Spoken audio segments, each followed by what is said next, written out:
You ever feel it? That constant low-grade buzz of anxiety? That feeling that you're always plugged in but never really there? Like you're just running on this hamster wheel of notifications and deadlines and goals, but you never actually arrive anywhere peaceful? Yeah, if that sounds familiar, you are definitely not alone. It's kind of the background noise of modern life. So let's just start with the most obvious culprit, right? Our phones. Stanford addiction specialist Anna Lemke, well, she doesn't pull any punches. She calls the smartphone the hypodermic needle for a wired generation.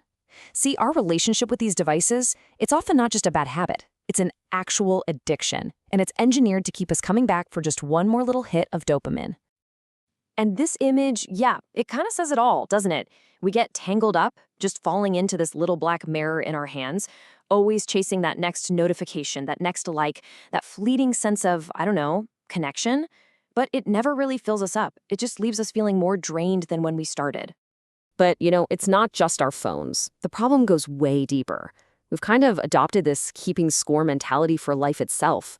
An economist named Joseph Schumpeter wrote about how we chase money and accomplishments not for what they are, but as an index of success, a symptom of victory. It's like we're playing a game we can never really win. But here's the thing. All this frantic chasing on the outside, it's often just a cover. It's a way for us to avoid dealing with our own unruly inner world. And this is a really crucial insight from a lot of psychological research. That relentless drive to just work, that workaholism that our culture sometimes celebrates as ambition, so often it's not about success at all. It's a coping mechanism. It's an attempt to just outrun or numb those really uncomfortable feelings of anxiety and depression. And if you think this inner chaos is some new 21st century problem, well, just listen to this description of anger. It sounds intense, right? The blazing eyes, the quivering lips, the hissing breath. That wasn't written last week. It's from the Roman philosopher Seneca, almost 2,000 years ago. The tech has changed for sure, but the raw, chaotic emotions inside of us, they are exactly the same. Which, it raises a really powerful question. If the problem is ancient, could the solution be ancient too? This idea points us toward a totally different kind of fix, wisdom from the ancients. This gets to the absolute heart of it. What if we've been trying to solve these timeless human struggles with all the wrong tools? What if our modern anxieties aren't new at all, but just ancient problems wearing a new disguise? And it's not some fringe idea. Modern thinkers, like Arthur Brooks here, are making this exact point. They're realizing that our modern approach to happiness, chasing pleasure, avoiding pain, racking up successes, it's just fundamentally broken. We need a better framework. And it turns out one has been sitting there waiting for us this whole time. The original guides were these guys, thinkers from ancient Greece and Rome. And they weren't just thinking abstract thoughts. They were like practical psychologists. They were wrestling with the exact same questions about anxiety and purpose and distraction that we are.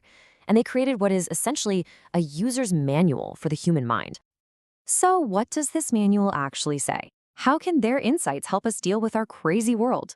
Well, let's take a look at their blueprint for tranquility.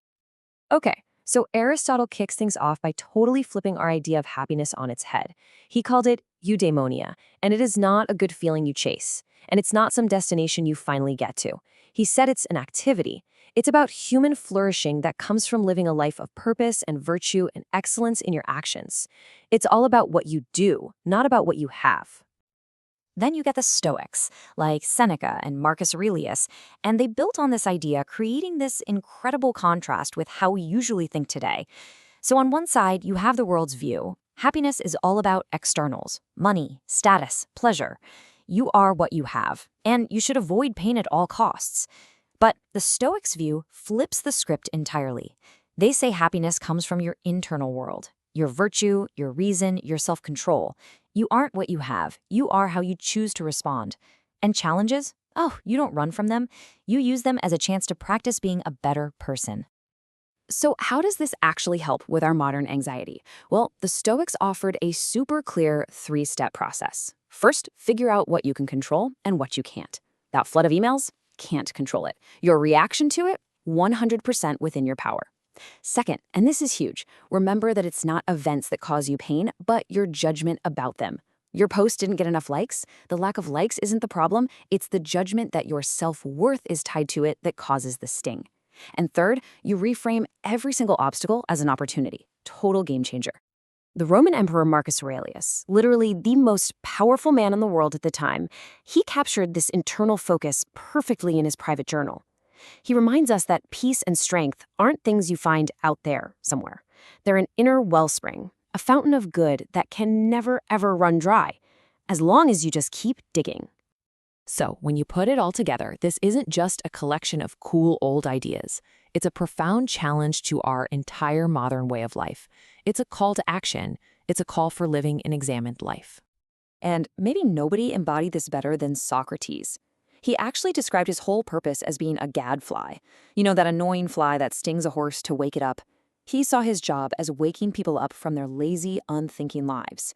He just pushed everyone he met to constantly examine their own beliefs and their own actions, all in the pursuit of virtue. So, here we are. The ancients didn't just diagnose the problem of human anxiety, they actually left us a map.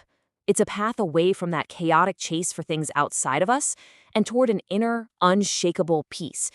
The only question left is the one for us. Are we brave enough to actually follow it?